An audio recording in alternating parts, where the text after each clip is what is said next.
Hello, my name is Colton Simonton. I am going to be talking about the corn sheller and the old farm equipment that they used back in the day. So, first thing first, the corn sheller. Farmers would use one of these to get the kernels off of the sweet corn or the field corn, as we call it, I guess. Um, There are many different shapes and sizes. Some you can hand crank, others you can just hook up to a tractor and put a belt to it and operate it that way. You can put the corn in through the top, and then the kernels will go in or come out through the bottom. And then in the front, there's a little slot where the ears that have been de-kerneled would basically shoot out. So that's always fun, and it's one heck of a workout too. Like, we did that during school one year, and Why don't you show us, Colton? oh boy.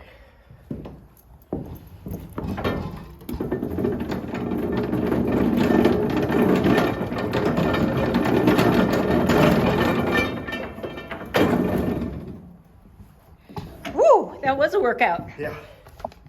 Gears on the inside would take it and then crush it up and knock all the kernels off.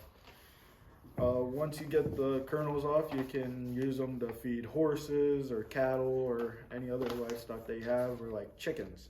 I remember we used corn cobs for bedding for the hogs too. Yeah, it's pretty good. So,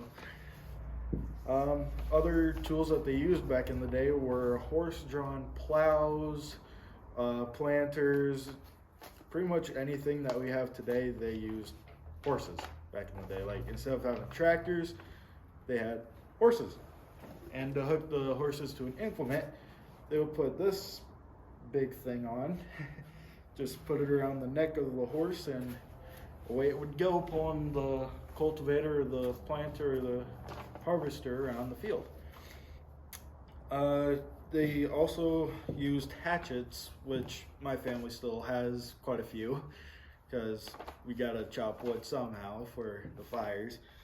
They used saws and knives and other stuff, and then today we have more complex implements than they did back in the day. It's just, in my opinion, it was just a lot easier back in the day than having to deal with all these new GPS and auto steer and all of that. The horses would later be replaced by big companies like John Deere.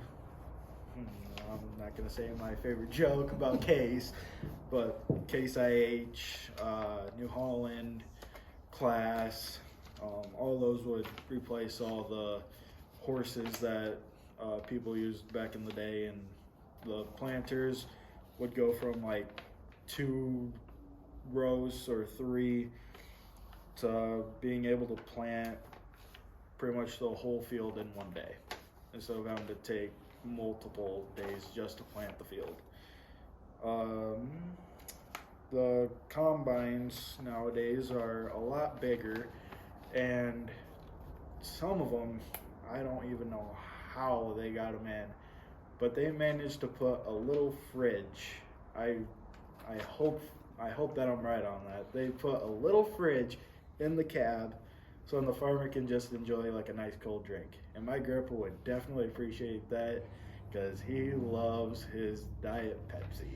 Well, just think of how different that is from when your grandpa was a kid and probably using horses or an open air tractor, and the sweat would have been pouring down in the, baling hay, baling straw when it's 100+ degrees, and now fridge in the tractors or combines. Yeah, and we actually still have our old 40-20 loader that my grandpa used, like when tractors were starting to be a thing. My very first tractor that I learned how to drive was that old 40-20 loader, so it was pretty cool to drive that. The combine corn heads are, they can get up to about 18 rows.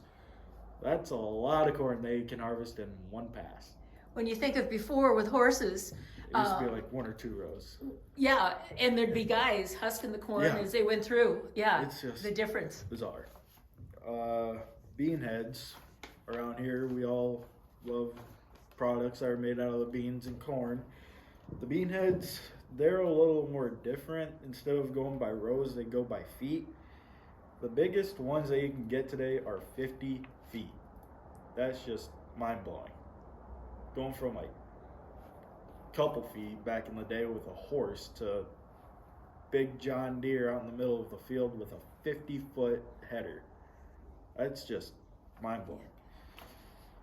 I think our family has a